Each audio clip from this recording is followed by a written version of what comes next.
Alors le point après une semaine d'infection à Covid-19 en France. Il y a quelques jours, notre vie a basculé dans une guerre sanitaire, une catastrophe à laquelle aucun d'entre nous n'était réellement préparé.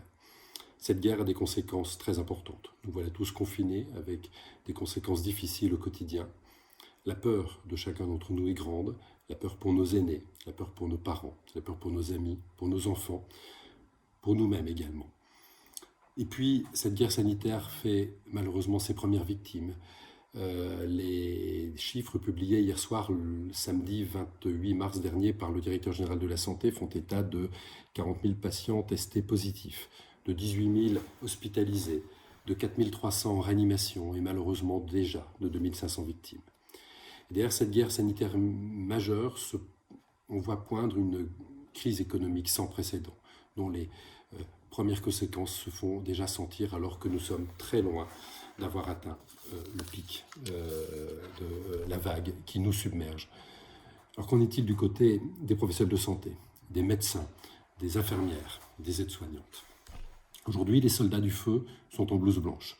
Ils sont tous mobilisés, ils sont tous au front, au service de la France et au service des Français, tous, de tous horizons. Médecins généralistes, médecins spécialistes libéraux, médecins et chirurgiens, infirmières libérales, aides-soignantes, personnel des établissements de santé privés, des cliniques, des hôpitaux, bien sûr, généraux et universitaires, de tous services. Tous sont au front. Et tous sont au front malgré un grand nombre de problèmes. Vous les connaissez. Le défaut de protection.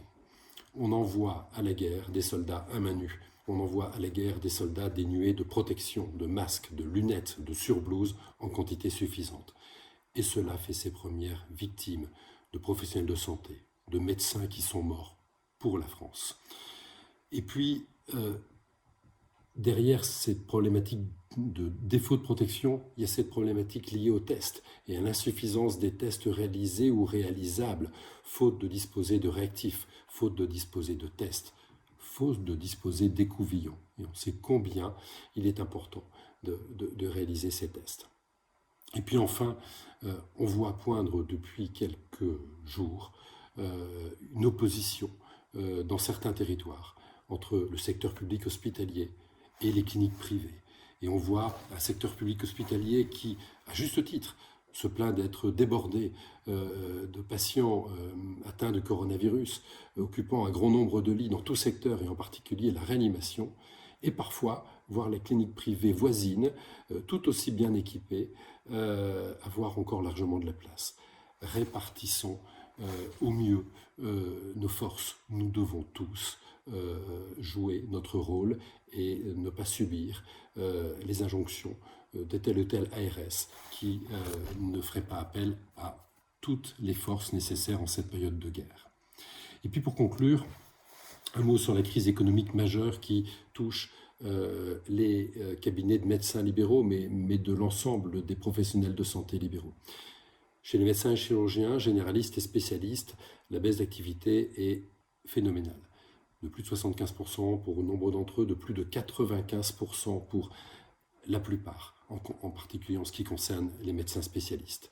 Et ça a des conséquences majeures pour l'équilibre de ces cabinets, pour l'emploi qui est très important, et puis pour leur politique d'investissement. Il y aura un avant-Covid et un après-Covid.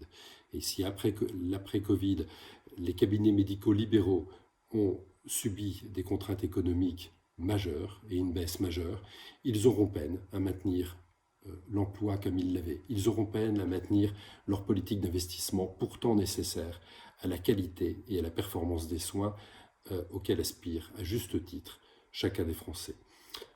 Le ministre de la Santé et des Solidarités et de la Santé nous a affirmé en prendre compte et pouvoir aider établissements de santé privés et les médecins libéraux. Nous attendons des actes, nous attendons des preuves. Il est important que les soldats dont on parlait tout à l'heure, qui sont aujourd'hui en blouse blanche, puissent être protégés, avoir accès aux moyens nécessaires et préparer l'avenir.